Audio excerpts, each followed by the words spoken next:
ताय गौरी प्रेमानंदे लीला प्रवेश देव विष्णुपाद परमहंसाचार्य अष्टोत्तर श्री भक्तिवेदांत श्रील प्रभुपाद की श्रील प्रभुपाद की इस non BP Bhaktivedanta founder Srila Prabhupada की देवानंद होल श्रील प्रभुपाद की लीला प्रवेश देव विष्णुपाद परमहंसाचार्य अष्टोत्तर भक्ति सिद्धांत श्रील प्रभुपाद की नाम आचार्य हरदास ठाकुर की प्रेम श्री कृष्ण चैतन्य प्रभु नित्यानंद श्री अद्वैत गदाधर श्रीवासदि गौर भक्तों की श्री रूप सनातन भट्टाचार्य श्री देव गोपाल भट्टाचार्य श्री शंकर श्री प्रभु की गंगामय वनमय की भक्ति की दूसरे गदाधर सतीधर की हरे कृष्णा महामंत्र की श्री प्रभुपाद दास नित्य उपदेश की श्री प्रभुपाद दास में प्रसाद उपदेश की श्री राधा कुंज हरि गोनिताय गुरु परंपरा सुंदर माता के गुरु प्रभुपाद गुरु की गौर प्रेमानंदे आलम की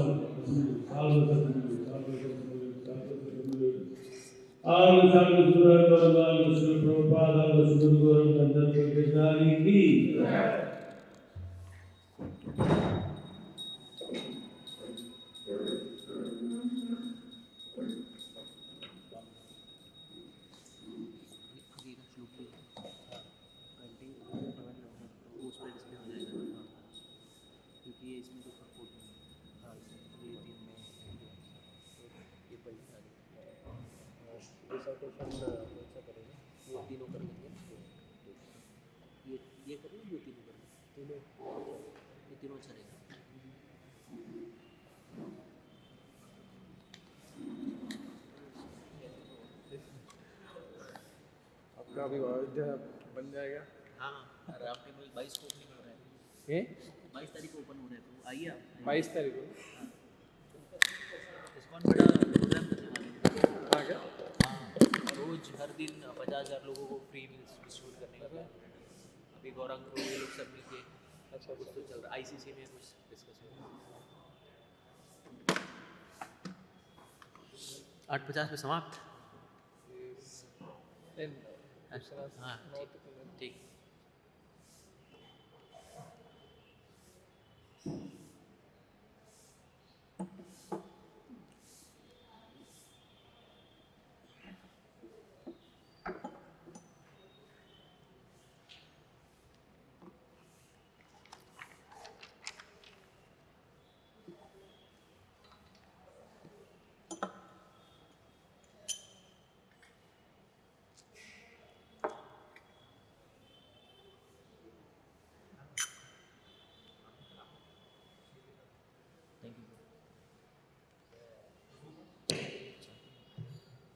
हरे कृष्णा। अच्छा, हरे कृष्णा। ठीक है,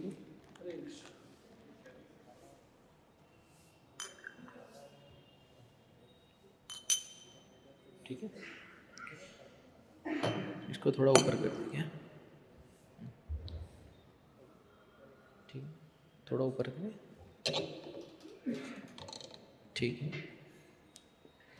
जय राधा माधव कुंज बिहारी राधा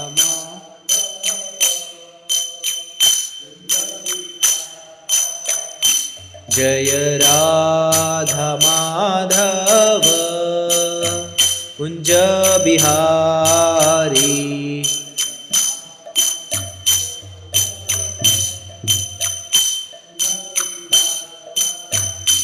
जय गोपी जन वल्लभ गिरिवरधारी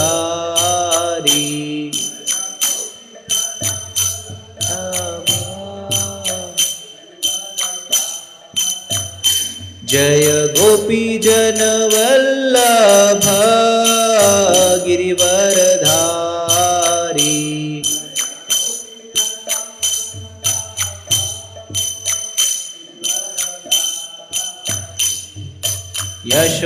यशोदानंदन ब्रज जन रंजन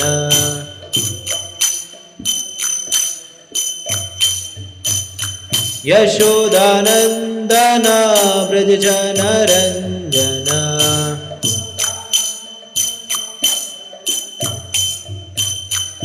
यमुना तीर वनचारी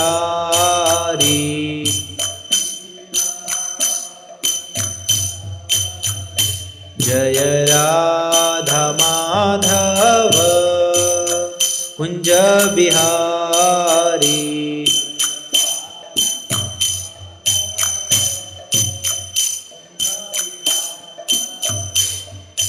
हरे कृष्णा कृष्णा कृष्णा हरे हरे, हरे राम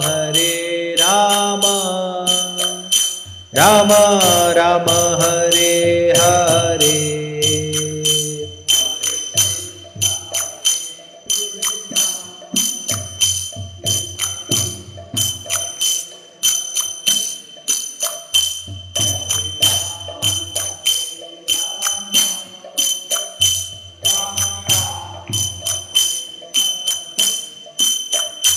हरे कृष्णा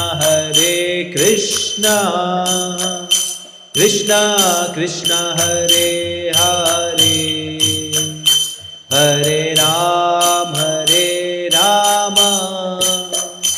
राम राम हरे हरे।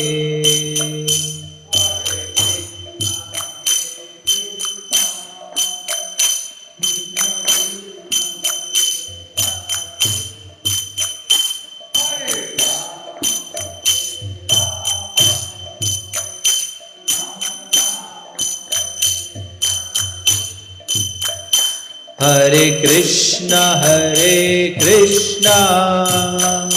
कृष्णा कृष्णा हरे हरे, हरे राम राम राम हरे हरे। कृष्णा कृष्णा कृष्णा हरे हरे, हरे राम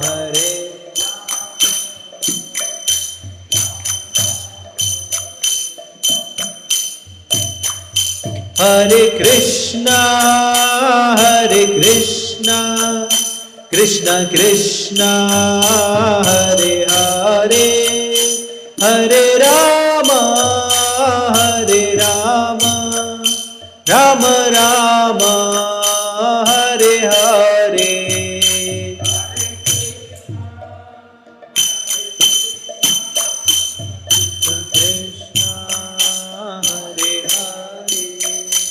हरे राम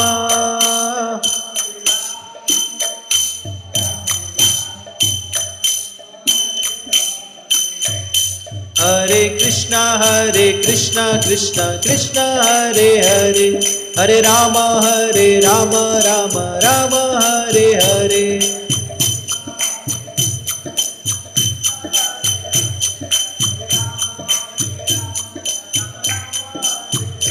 हरे कृष्णा कृष्णा कृष्णा हरे हरे, हरे राम राम राम हरे हरे।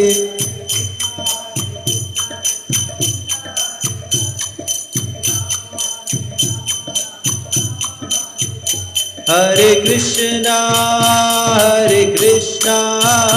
कृष्णा कृष्णा हरे हरे, हरे राम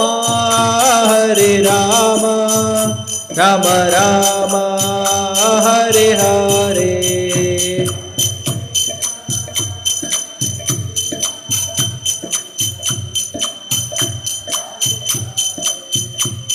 हरे राम राम राम हरे हरे। जय राधा कुंज बिहारी राधा कुंज बिहारी श्री राधे।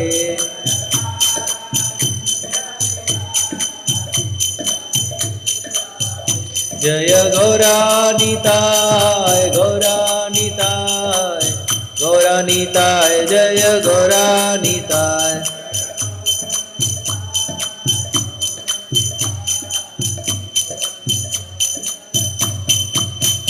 जय जय प्रभुपाद प्रभुपाद प्रभुपाद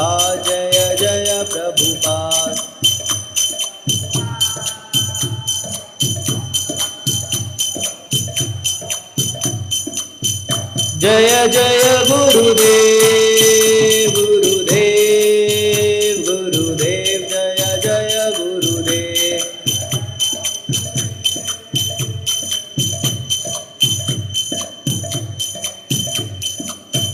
नित्य गौर हरि बोल हरि बोल हरि बोल नित्य गौर हरि बोल।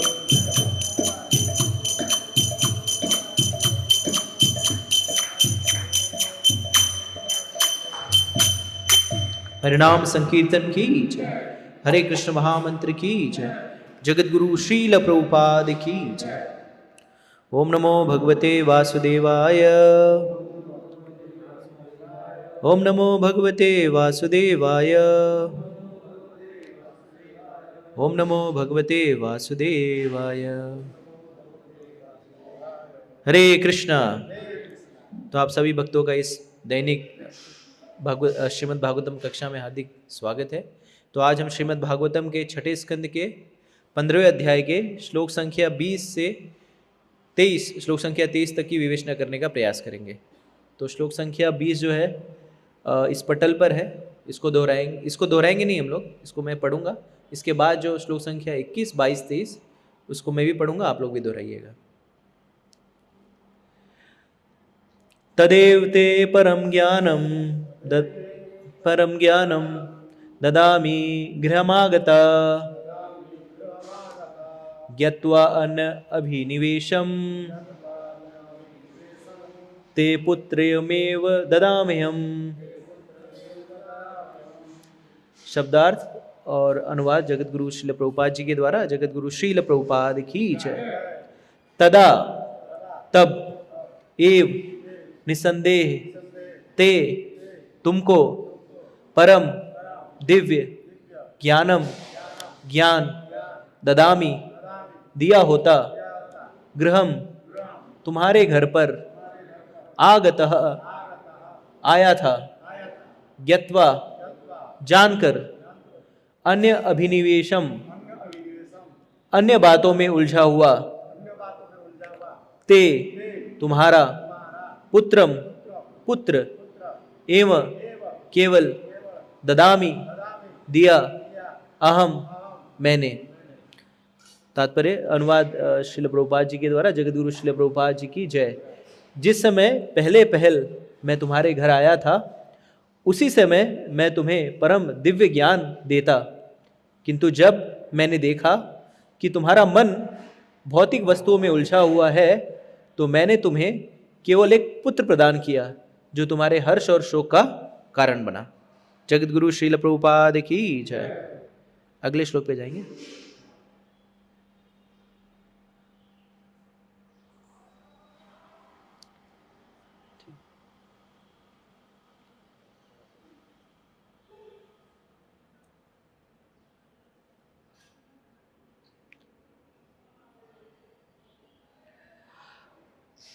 अधुना पुत्रिणां तापो भवतैवानुभूयते, एवं दारागृहारायो विविधा ऐश्वर्य संपदा शब्दयश्च विषयस् चल राजा विभूतया महीराज्यं बलं कोशो भृत्यात्मा सुहृज्जना सर्वे अपि सूरसेने में शोको मोहो भयादृता गंधर्व नगरा प्रख्या स्वप्न माया मनोरथा। आप में से कोई दोहराना चाहेंगे?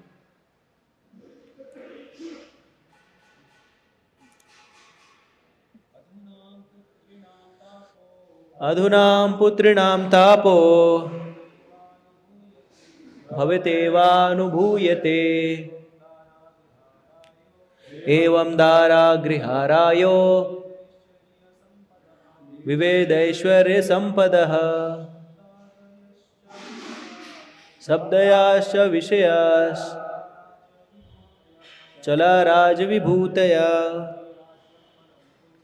महिराजं बलं कोशो बलं कोशः सुहृज्जनः ऐसे सुरसेन धृता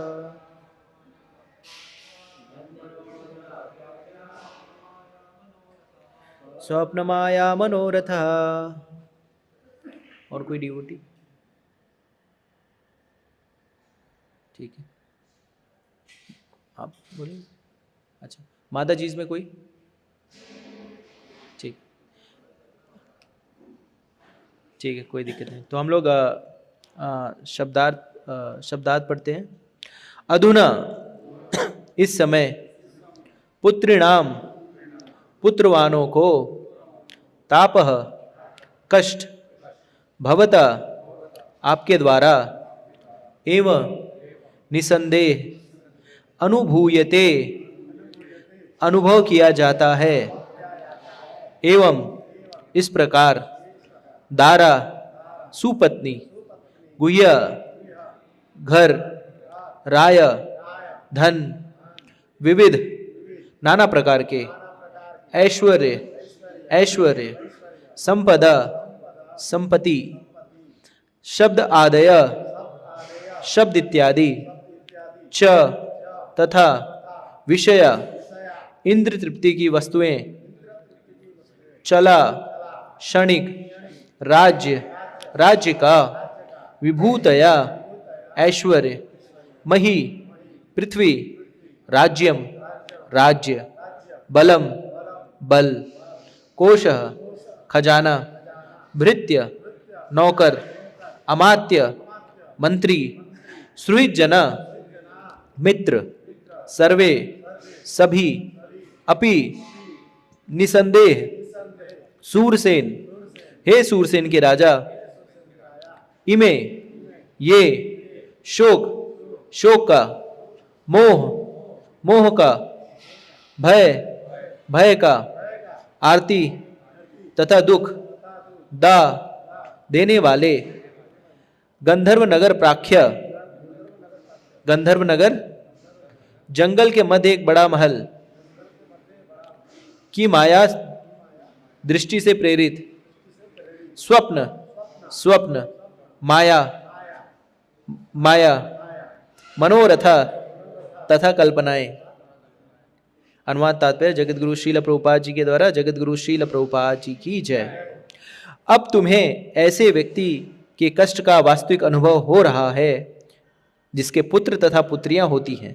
हे सूरसेन देश के राजा, पत्नी घर राज्य का ऐश्वर्य अन्य संपत्ति तथा इंद्रिय अनुभूति के विषय ये सब इन बातों में से एक से हैं कि वे अनित्य हैं।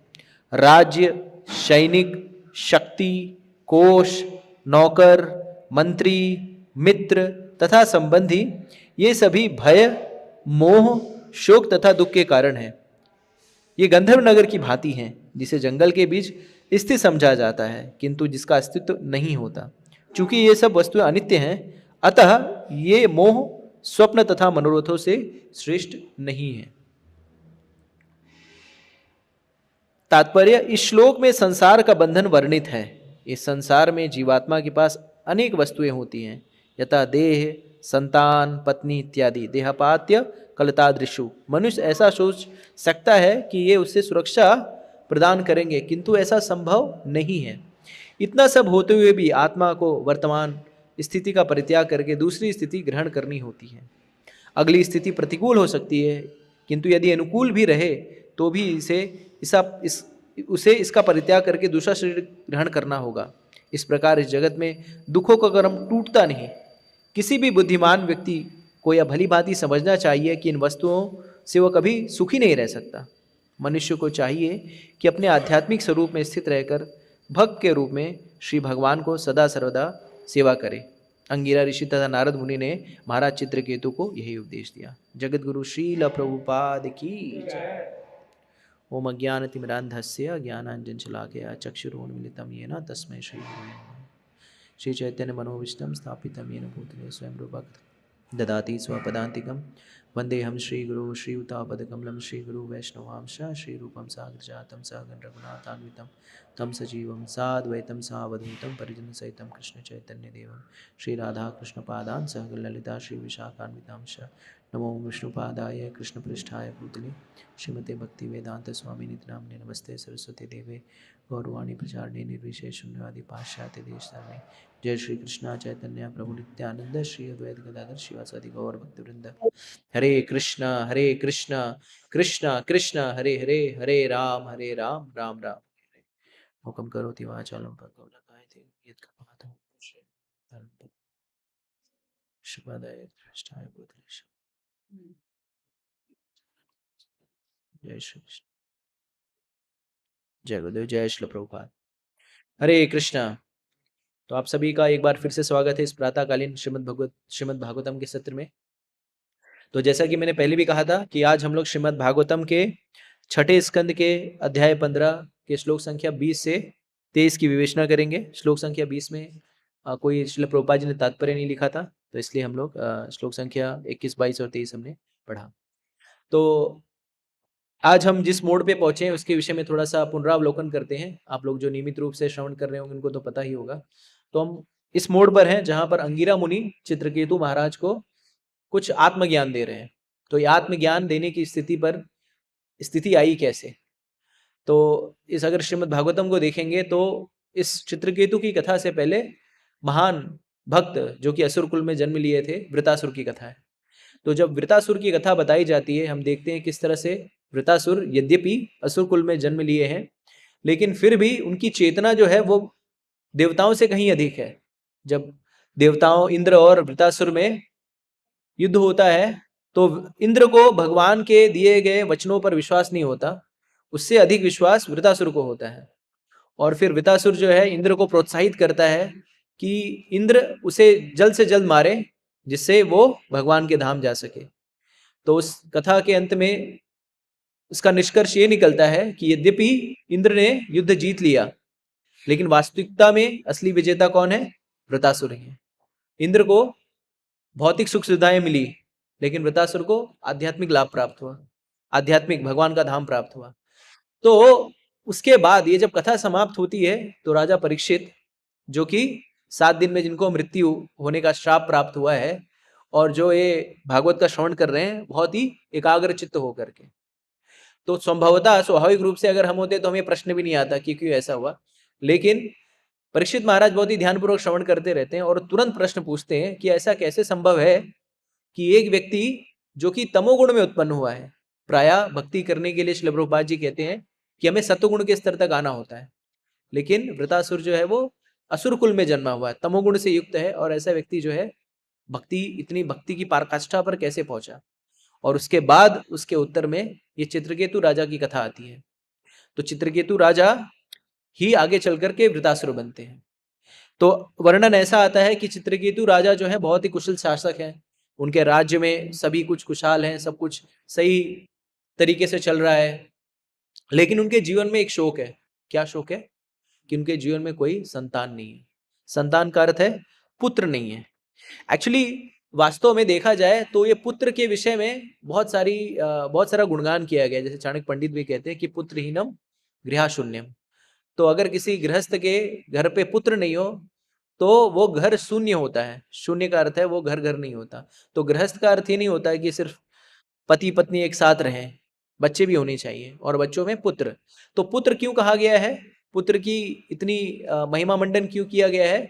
तो पुत्र जो है वो हमें पू नामक नरक में जाने से बचाता है। पुत्रायति थी पुत्र। तो पुत्र तो कहते हैं कि एक व्यक्ति जो संसर्ग करता है वो पू नामक नरक जाने के योग्यता प्राप्त करता है, और उससे बाहर निकलने के लिए उसे पुत्र चाहिए होता है। क्योंकि पुत्र अगर भक्त बन जाए तो वो पिता को तारने के योग्य होता है। तो भागवतम में कहा गया है कि अगर आप संतान उत्पत्ति कर रहे हैं और उस संतान को भक्त बनाने की योग्य आपकी क्षमता नहीं है तो संतान उत्पत्ति नहीं करनी चाहिए।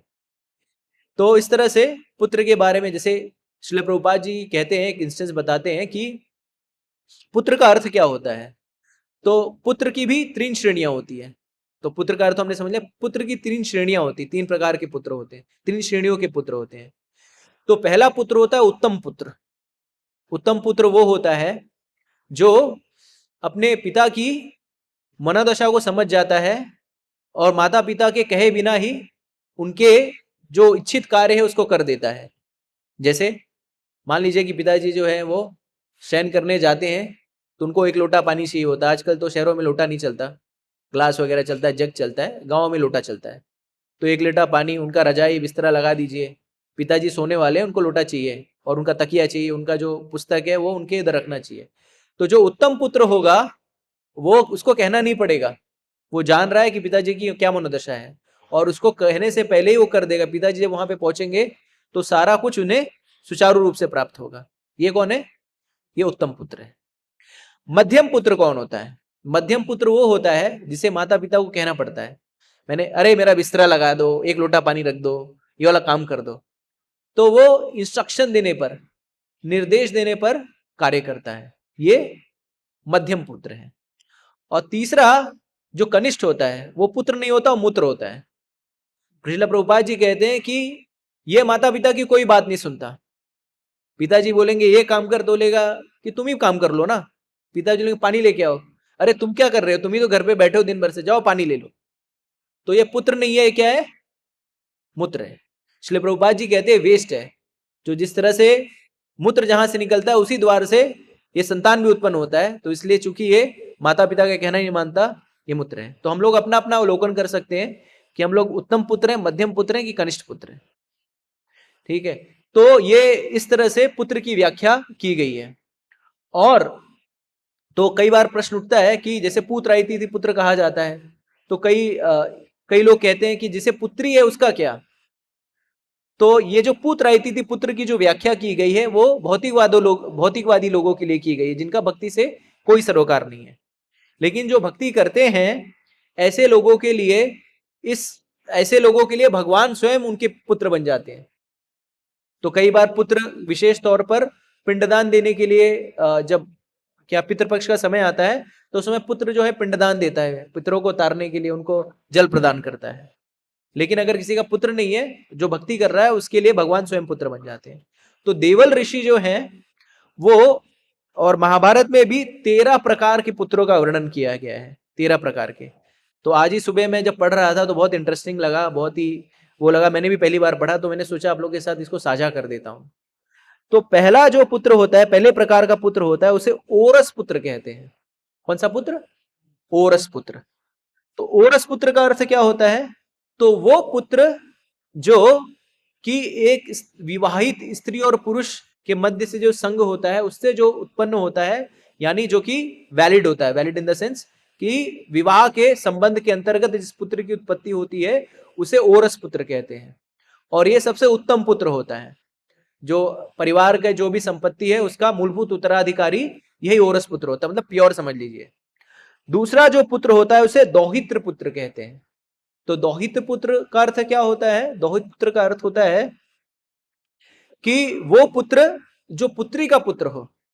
यानी कई बार हम देखते हैं कि किसी माता पिता को कोई माता पिता होते हैं, उनके पुत्र नहीं होते, उनकी पुत्रियां होती हैं।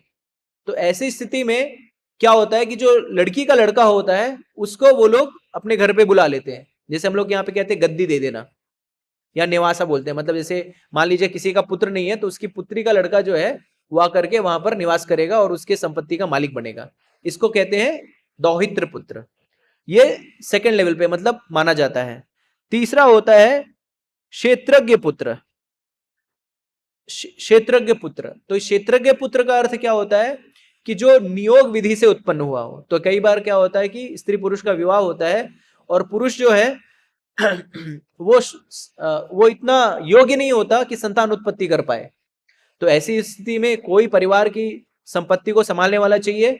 तो शास्त्र ऐसा कहता है कि अगर कोई देवर हो, यानी उसका जो लड़का है उसका कोई छोटा भाई हो, तो वो जो पत्नी है वो देवर के साथ संग करके एक संतान उत्पत्ति कर सकती है। इसे नियोग विधि कहते हैं। जैसे वेद व्यास जी ने ये जो कुरुवंश जो है इसी तरह से चला था। लेकिन इस नियोग विधि का कलयुग में इस पे वो है बैन है, ये नहीं कर सकते नियोग विधि कलयुग में। चौथा होता है करीन पुत्र। तो करीन पुत्र वो होता है जो कि अविवाहित कन्या से जो पुत्र उत्पन्न होता है, जिसने विवाह नहीं किया और किसी के सत्संग किया और उससे जो पुत्र उत्पन्न होता है उसे कनीन पुत्र कहते हैं। तो महाभारत में अगर आप देखें तो कर्ण जो था वो कनीन पुत्र था, कुंती महारानी ने विवाह नहीं किया था। चौथा होता है गूढ़ पुत्र। तो पांचवा गूढ़ पुत्र। तो गूढ़ पुत्र कौन होता है? तो गूढ़ पुत्र वो होता है जो स्त्री विवाहित होने के बावजूद भी किसी पर पुरुष से संबंध बना करके जो संतान उत्पन्न करती है, जो इस पिता को भी नहीं पता होता कि उसका संतान है या नहीं, इसको कहते हैं गूढ़ पुत्र, क्योंकि ये विषय में सिर्फ स्त्री को पता रहता है। तो जो संतान उत्पत्ति उसे गूढ़ पुत्र कहते हैं। छठा जो होता है सहोत पुत्र। तो सहोत पुत्र का कौन सा पुत्र होता है? वो संतान जिसकी उत्पत्ति होती है जब कन्या जो है विवाह के समय प्रेग्नेंट होती है। तो जो विवाह के समय जो प्रेग्नेंट स्त्री होती है उससे जो पुत्र उत्पन्न होता है उसे सहोत पुत्र कहते हैं। सातवां है दत्तक पुत्र।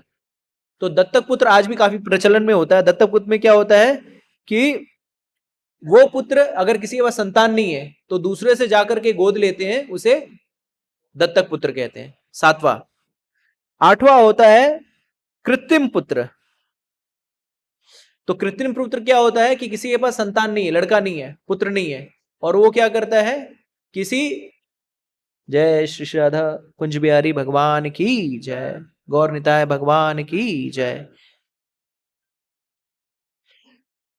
तो किसी को कोई संतान नहीं होती, मान लीजिए कोई भाई के लड़के को अपना पुत्र मान करके उसे पालन पोषण करता है, और इस बालक का ये जो पति पत्नी इनके साथ भी संबंध होता है और जो उनके माता पिता हैं उनके साथ भी संबंध होता है, ऐसे पुत्र को कृत्रिम पुत्र कहते हैं। फिर नवा होता है कृतक पुत्र। तो अगर कई दंपति क्या करते हैं, किसी को धन दे करके उनसे उनका पुत्र ले लेते हैं अपना खानदान चलाने के लिए, वारिस चलाने के लिए, उनको कहते हैं कृतक पुत्र।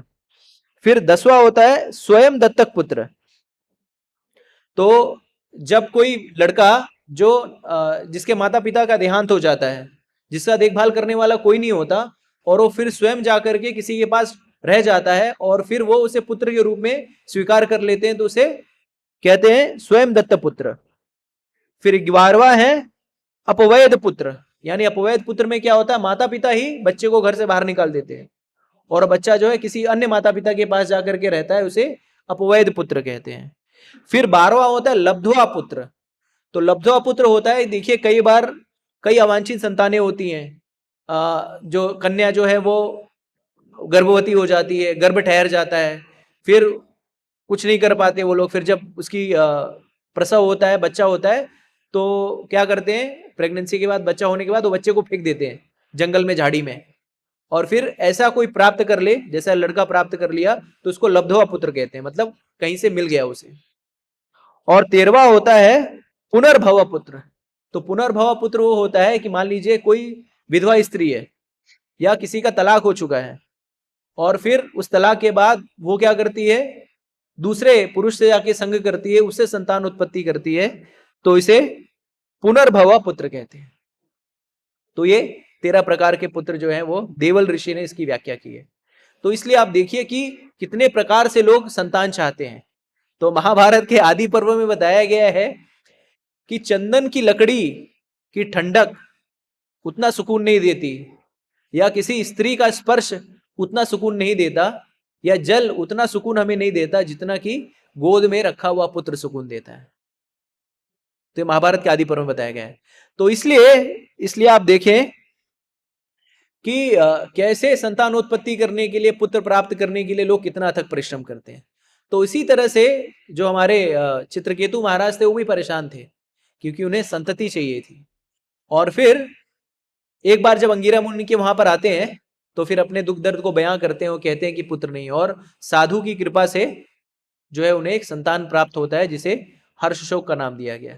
तो उसी प्रसंग को श्लोक संख्या 20 में बता रहे हैं। यहाँ पर अंगिरा मुनि कह रहे हैं कि जिस समय पहल मैं तुम्हारे घर आया था, उसी समय मैं तुम्हें परम दिव्य ज्ञान देता, किंतु जब मैंने देखा कि तुम्हारा मन भौतिक वस्तुओं में उलझा हुआ है, तो मैंने केवल एक पुत्र प्रदान किया जो तुम्हारे हर्ष और शोक का कारण बना।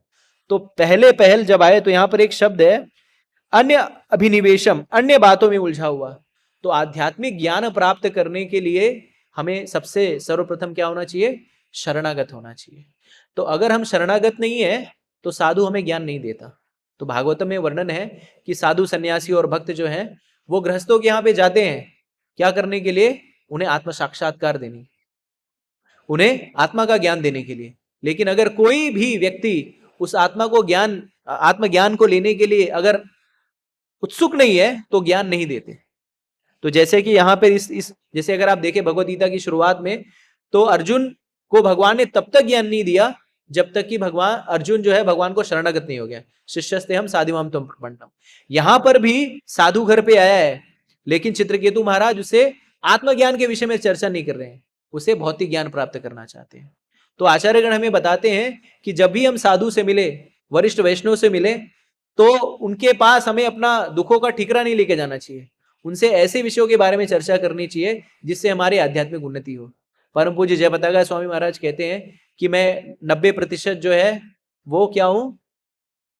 काउंसलर हूं, लाइफ काउंसलर। पति पत्नी के झगड़े सुलझाता हूं, परिवार के झगड़े सुलझाता हूं। फिर फाइनेंशियल ट्रांजैक्शन के बारे में मैं बताता हूं कि क्या करना चाहिए क्या नहीं करना चाहिए। और फिर कहीं जाकर के 1% जो है मैं गुरु का कार्य करता हूं, क्योंकि लोग जो है यही से प्रॉब्लम लेके आते हैं, आत्म तत्व के बारे में कोई पूछने नहीं आते। तो इसी तरह से जब हम प्रामाणिक गुरु के पास या वैष्णव के पास जाएं तो आत्म तत्व की जिज्ञासा करनी चाहिए जिससे आध्यात्मिक लाभ हो। और यही चीज चित्रकेतु महाराज ने यहाँ पर नहीं किया, और इस कारण से उनको भौतिक लाभ की प्राप्ति हुई। भौतिक लाभ चाहते थे, पुत्र प्राप्त हुआ, और वही पुत्र जो है वो उनके शोक का कारण बना। तो शोक का कारण कैसे बना? तो पीछे वर्णन आता है कि उनकी बहुत सारी रानियां थी, और उन रानियों में जब एक कृतद्युति नाम था, उससे जब संतान उत्पत्ति होती है तो बाकी जो रानियों का देखभाल राजा ठीक से नहीं करते, और ईर्ष्या के कारण तो बाकी जो रानियां सोचती हैं कि सब रानियां मीटिंग करती हैं, एक मीटिंग बुलाती हैं, वहां पे चर्चा होती है कि ये राजा हमारा ध्यान क्यों नहीं दे रहा है। तो राजा हमारा ध्यान इसलिए नहीं दे रहा है क्योंकि इस रानी ने एक बच्चा पुत्र जना है, और अगर ये पुत्र नहीं होगा तो राजा पुनः हमारा ध्यान देने लगेगा। तो फिर उन्होंने क्या किया? एक प्लानिंग किया, और प्लानिंग के तहत उस बच्चे को ही जहर दे दिया जो कि उनके पति का सबसे जिससे वो पति सबसे प्रेम करता था। और जब वो बच्चा मर गया तो सारे लोग अवसाद में ग्रस्त हो गए। तो पुत्र के लिए शोक करना ये कोई नई बात नहीं है। इस भौतिक जगत में अगर एक गृहस्थ के ऊपर सबसे बड़ा दुख जो है, सबसे बड़ा दुख ये नहीं है कि उसकी संपत्ति चली गई, सबसे बड़ा दुख ये नहीं है कि उसका धन चला गया, सबसे बड़ा दुख ये होता है कि अगर किसी बाप को अपने बेटे की अर्थी को कंधा देना पड़े। इससे बड़ा दुख किसी गृहस्थ को नहीं हो सकता। तो यहां अगर आप देखें तो शास्त्रों में अगर देखते हैं तो इस तरह से पुत्र के लिए लैमेंट करना ये कोई नई बात नहीं है। अर्जुन को भगवान ने भगवद गीता में पूरा ज्ञान दिया, पूरा 700 श्लोक बताया, और फिर जब अभिमन्यु की मृत्यु हो जाती है तो अर्जुन फूट फूट करके रोता है। तो भगवान ने उसको नहीं बोला कि सारा भगवद गीता ज्ञान जो लोप कर दिया तूने, पूरा ज्ञान सुना और फिर रो रहा है, देहनो अस्मिन् यथा देह, फिर से सुनाऊं क्या? तो ये स्वाभाविक सी बात है। अगर हम देखते हैं तो श्रवण कुमार, तो किस तरह से राजा दशरथ जो है वो गलती से श्रवण कुमार को तीर से मारते हैं, उनको लगता है कि कोई गज है या कोई हिरण है। और फिर राजा जब जाते हैं किसके पास? श्रवण कुमार के माता पिता के पास जाते हैं, तो वो लोग तो इतना दुख व्यक्त करते हैं कि उस पुत्र विषोह में वो प्राण त्याग देते हैं, और फिर वो श्राप भी देते हैं दशरथ जी को। और अगर हम, ये तो हो गया, असुर कुल की बात कर लेते हैं। जब हिरण्याक्ष की जब मृत्यु हुई तो उसके बाद दिति और जो भी उनके भाई बंधु थे सारे लोग क्या कर रहे थे? शोक कर रहे थे। और उस समय आत्म तत्व का ज्ञान किसने दिया? हिरण्यकश्यपु ने। देहनु यस्मिन् यथा देह, यही सब ज्ञान जो है अपने परिवार वालों को दिया। तो फैमिली, पुत्रों के लिए, पुत्र के लिए शोक करना एक गृहस्थ के लिए सबसे बड़ा दुख होता है कि अगर उसे अपने संतान को अर्थी देना पड़े। उसके बाद के श्लोक में यहां पर अब अंगिरा मुनि कह रहे हैं, हे राजन, अब तुम्हें ऐसे व्यक्ति के कष्ट का वास्तविक अनुभव हो रहा है जिसके पुत्र तथा पुत्रियां होती हैं। तो ये पुत्र और पुत्रियां, ये परिवार जो है वो क्या है? ये गृहस्थ, ये परिवार का स्नेह क्यों होता है? देहात्म बोध से ग्रस्त होने के कारण। तो जब व्यक्ति देहात्म बोध से ग्रस्त होता है तो परिवार के मोह में पड़ता है, और जैसे कि प्रहलाद महाराज कहते हैं गृहम अंधकूपम, ये गृहस्थ आश्रम को गृहम अंधकूपम बताते हैं, अंधा कुआं है। लेकिन आयरोनी देखिए, विरोधाभास देखिए कि गृह अंधकूपम बताने के बाद प्रहलाद महाराज स्वयं गृहस्थ आश्रम में चले जाते हैं। तो कई बार हमें ऐसा लगता है कि ये हम लोग जैसे इस परिप्रेक्ष्य में जब हम बैठते हैं तो हम लोग, प्रभुपाद जी भी गृहस्थ आश्रम को बहुत बताते हैं कि किस तरह से, और है भी वास्तविकता में बहुत जटिल है, और इसमें हम भक्ति के लिए एक चित्त एक निष्ठ नहीं हो पाते कि कई बार बहुत सारी जिम्मेदारियां होती हैं। लेकिन श्रीमद् भागवतम के 11 स्कंद के 20वें अध्याय के 8वें श्लोक में उद्धव जी को भगवान ज्ञान देते हैं, नॉलेज देते हैं, और ज्ञान देते हुए कहते हैं कि हे उद्धव, भक्ति मुझे कौन प्राप्त कर पाएगा? तो भगवान कहते हैं कि जो बहुत वैरागी है, जो बहुत वैरागी है वो मुझे कभी प्राप्त नहीं कर पाएगा, और जो बहुत भोगी है वो भी मुझे प्राप्त नहीं कर पाएगा। तो मुझे कौन प्राप्त कर पाएगा? जो बीच में है, ना तो ज्यादा वैरागी है, ना तो ज्यादा भौतिक चीजों में लिप्त है। वही जो है किसी प्रामाणिक गुरु की शरण में जाकर के आध्यात्मिक ज्ञान ग्रहण करेगा और भक्ति के मार्ग पर मुझे प्राप्त करेगा। तो हमें नहीं सोचना चाहिए कि कोई बहुत बड़ा तप कर रहा है तो बहुत ज्यादा जब कोई तप करता है, ज्ञान से आच्छादित हो जाता है, तो उसको भगवान की लीलाओं में रस नहीं आता। मैं ये नहीं करूंगा, मैं वो नहीं करूंगा, मैं ये व्रत करूंगा, मैं वो, ऐसा नहीं करना चाहिए। लेकिन बहुत ज्यादा विरक्ति भी जो है भगवत प्राप्ति करने में बहुत बड़ी बाधक है। ये मैं नहीं कह रहा हूं, ये भगवान स्वयं कह रहे हैं। अगर आप लोग बाद में देख लीजिएगा, ये अभी लगाना है तो अभी लगा दीजिए प्रभु 11:28।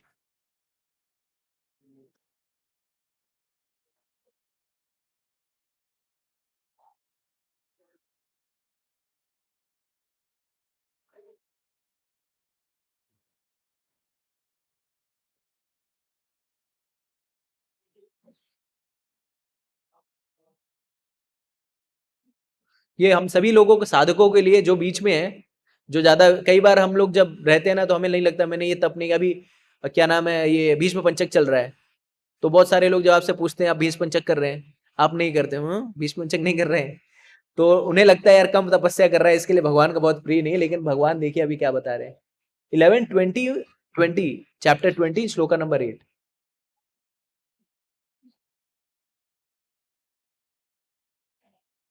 हाँ हाँ हाँ, 8 नंबर श्लोक।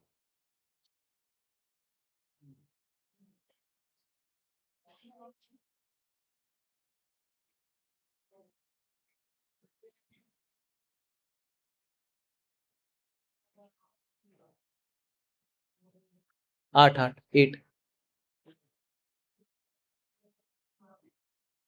हाँ हाँ, कोई पढ़ेगा इसको? भगवान कह रहे हैं कहीं कोई सौभाग्यवश यदि कहीं कोई सौभाग्यवश मेरी महिमा के सुनने तथा कीर्तन करने में श्रद्धा उत्पन्न कर लेता है, तो ऐसे व्यक्ति को, जो भौतिक जीवन से ना तो अधिक उबा रहता है, ना आसक्त रहता है, मेरी प्रेम भक्ति के मार्ग द्वारा सिद्धि प्राप्त करता है। तो हमें ज्यादा विरक्त भी नहीं होना है और ज्यादा आसक्त भी नहीं। परपोर्ट पे जाइए प्रभु।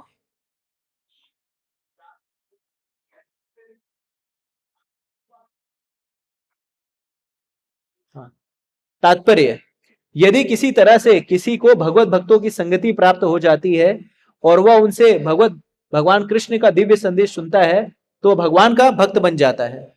जैसा कि पिछले श्लोक में बताया गया है, जो लोग भौतिक जीवन से ऊब जाते हैं वे निर्विशेषवादी दार्शनिक चिंतन करने लगते हैं और साकार अस्तित्व के प्रत्येक चिन्ह का परित्याग करने का कठोरता से प्रयास करने लगते हैं। जो लोग अभी भी भौतिक इंद्र तृप्ति में लिप्त रहते हैं, वे अपने सामान्य कर्म का फल परमेश्वर को अर्पित करके अपने को शुद्ध बनाने का प्रयत्न करते हैं। किंतु शुद्ध भक्ति का उत्तम अभ्यर्थी ना तो भौतिक जीवन से पूरी तरह उबा रहता है, ना आसक्त रहता है। तो हमें ना बहुत ज्यादा डिटैच रहना है, ना बहुत ज्यादा अटैच रहना है। और ये बहुत ज्यादा डिटैचमेंट और अटैचमेंट कब संभव है? जब हम साधु से श्रवण करेंगे, साधु की शरणागति लेंगे। भगवान भी शरणागति के विषय में कहते हैं ना, तद विधि प्रणिपाते न परिप्रश्ने न सेवया उपदेशांति ते ज्ञानम ज्ञानिनस तत्वदर्शिना।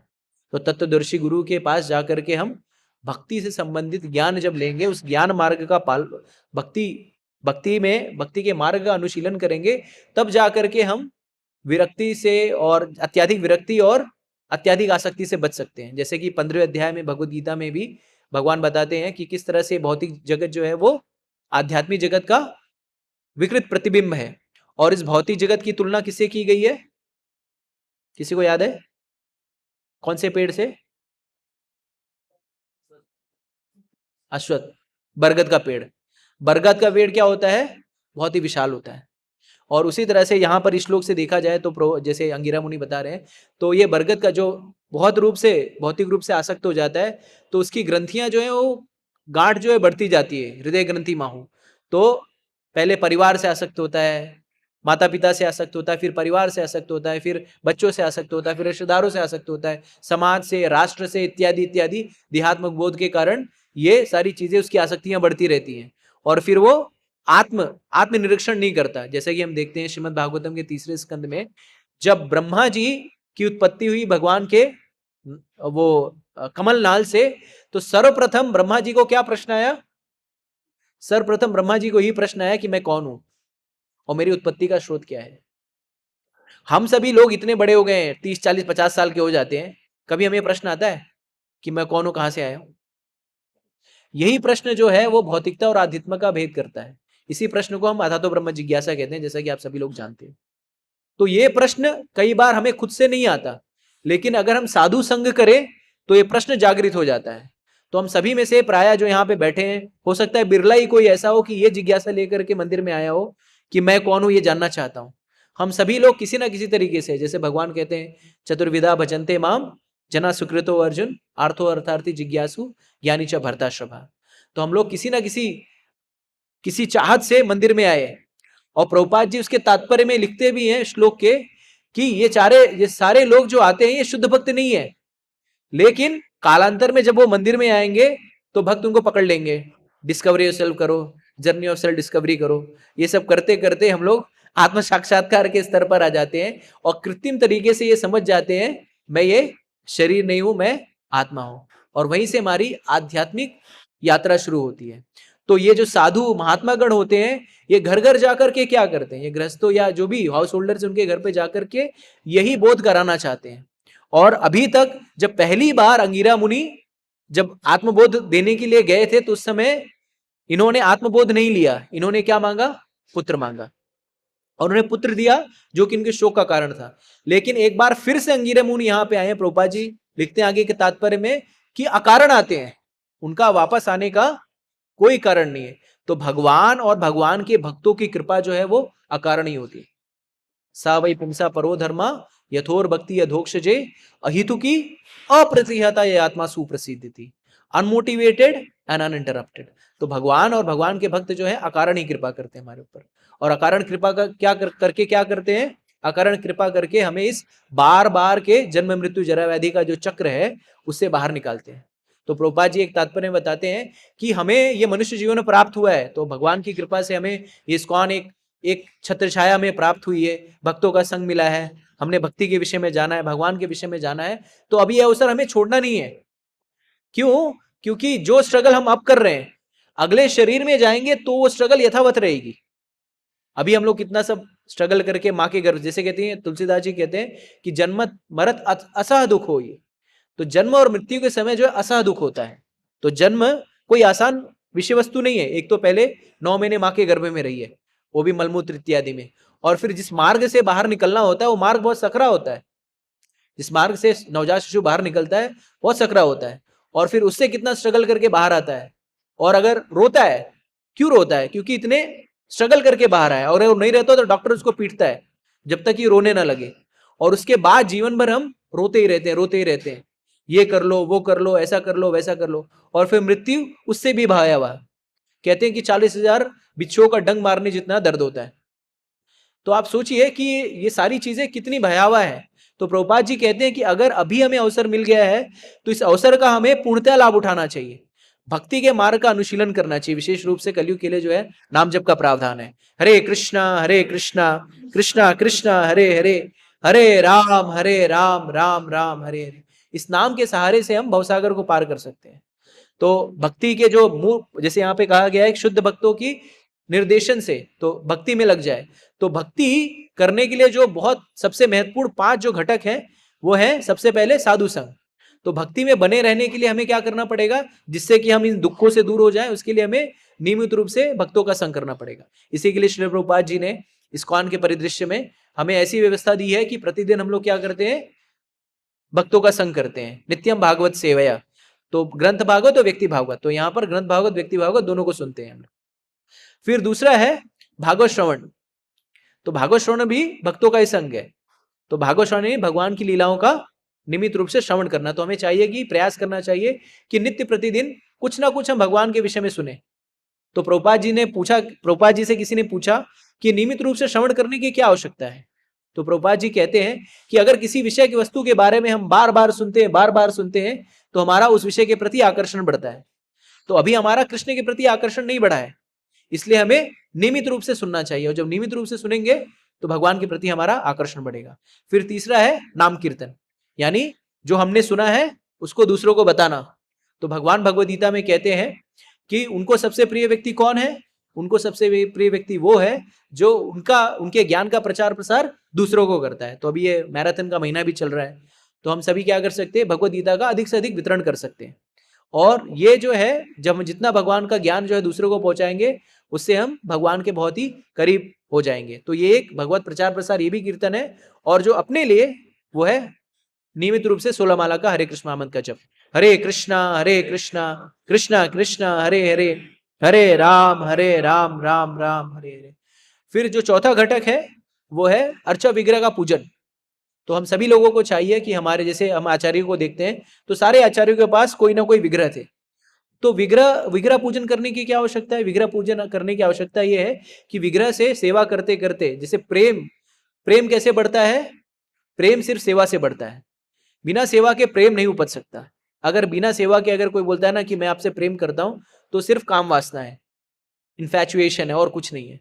तो बिना सेवा के प्रेम नहीं होता। तो अगर हमें भगवान से प्रेम बढ़ाना है तो विग्रह पूजन भी करना चाहिए। प्राय सभी के पास, कई लोग जो गिरिराज की सेवा करते हैं, कोई शालिग्राम की सेवा करते हैं, जो मंदिर में राधा कुंज बिहारी की सेवा करते हैं। तो हम सभी को चाहिए कि घर पे भी हमें भगवान के विग्रह की पूजन अर्चन करनी चाहिए। और फिर अंतोदगत्वा है धामवास।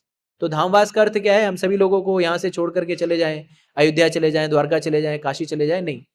जहाँ पे प्रभुपाद जी कहते हैं जहाँ पर भक्त हैं, भगवान है और उनका नाम और गुणगान हो रहा है, वही धाम है।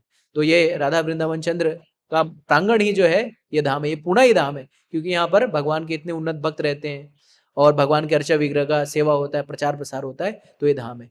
तो अगर हम इन 5 घटकों का नियमित रूप से पालन करें, दृढ़ता से पालन करें, तो ये जो आसक्तियां जिससे हमें दुख प्राप्त हो रहा है, इन आसक्तियों को हम क्या कर सकते हैं, इन आसक्तियों को हम काट सकते हैं, इसका आसक्तियों से बाहर निकल सकते हैं।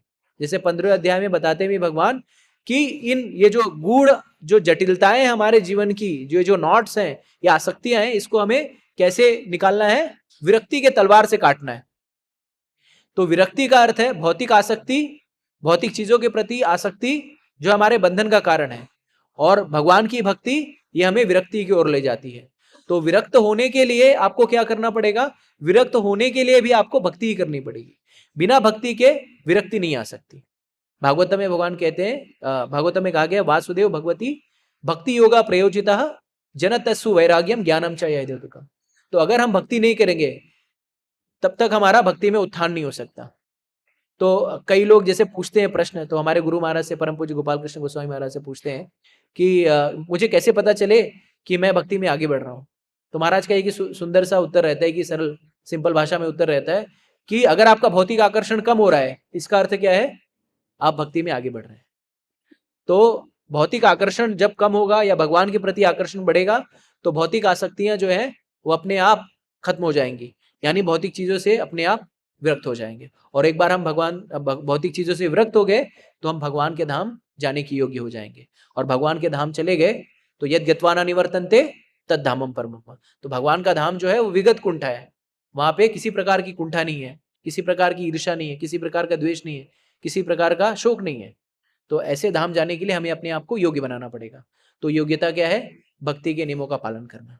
और कलयुग में वो जो मार्ग, जो रास्ता है, उस मार्ग पर निरंतर चलते रहने के लिए, उसको प्राप्त करने के लिए वो सिर्फ एकमात्र है वह भगवान के पवित्र नामों का जप। हरे कृष्णा कृष्णा कृष्णा हरे हरे, हरे राम राम राम हरे हरे। तो 8:54 हो गए हैं, तो 4-5 मिनट है मेरे पास प्रश्नोत्तरी के लिए। तो किसी का कोई प्रश्न है, जिज्ञासा है, टीका टिप्पणी है तो कर सकते हैं।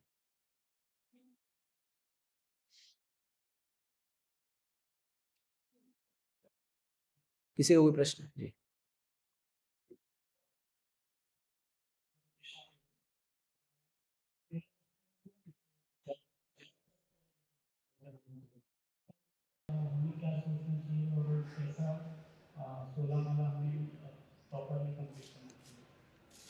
बहुत सुंदर प्रश्न है और बहुत ही सामान्य प्रश्न है। ऐसा नहीं है आप नव साधक हैं जो बहुत साल से जप कर रहे हैं, उनका भी यही प्रश्न रहता है, तो कोई नया प्रश्न नहीं है। तो क्या मनोदशा होनी चाहिए, क्या सोचना चाहिए? तो श्रील प्रभुपाद जी कहते हैं कि जब हम जप करते हैं तो हमें कुछ सोचने की आवश्यकता नहीं है, सिर्फ सुनने की आवश्यकता है।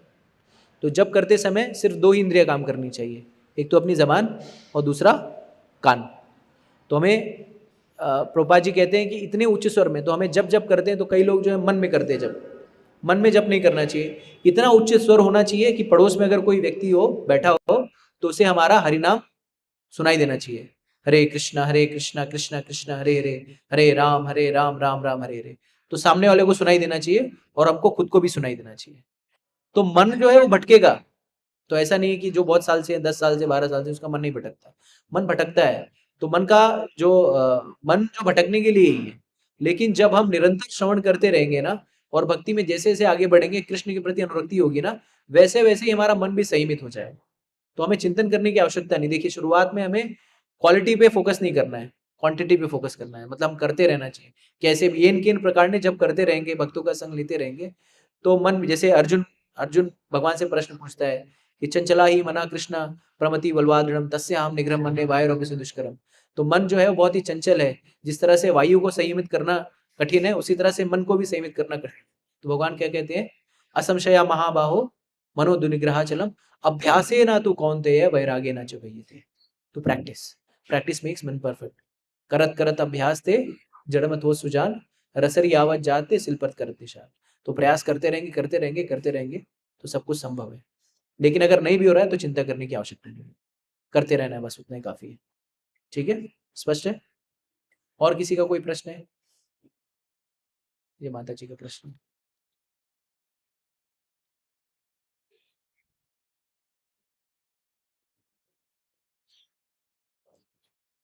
हरे कृष्णा, दंडवत प्रणाम प्रभु जी। दंड प्रणाम माता जी। आप जो अभी बताए साधु संग करना चाहिए, तो हम भी सेवा करते हैं इधर ही कुंज बिहारी मंदिर में, हार सेवा।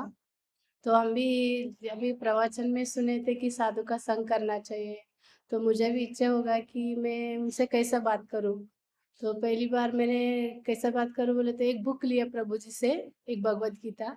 जी तभी मुझे क्या लगा कि साधु संग करने से और भी हमारे भक्ति में मतलब अच्छा ये हो जाता है, परिवर्तन होता है। बिल्कुल। तो मैंने लिया, तो वो माताजी बोल रहे कि तुमने उनसे क्यों लिया करके, मेरा हाथ सेवा से ही निकल रहे प्रभु जी, क्यों, ये गलती मेरा है क्या?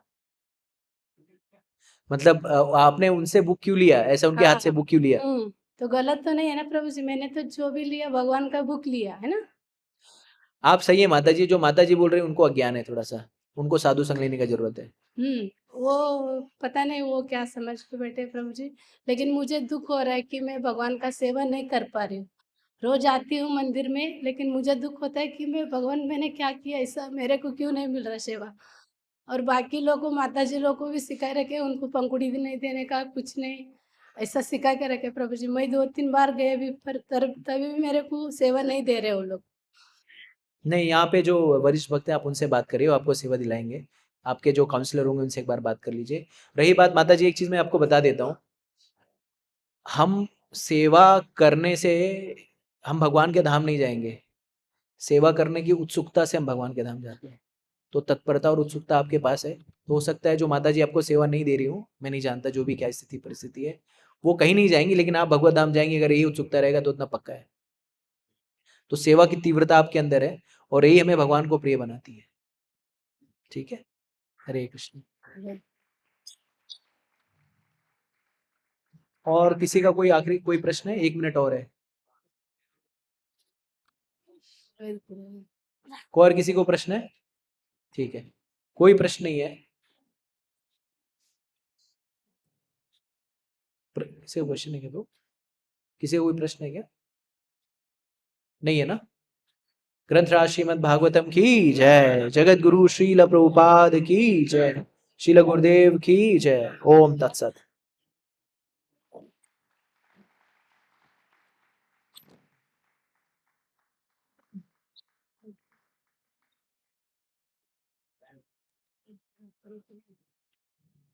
दामोदर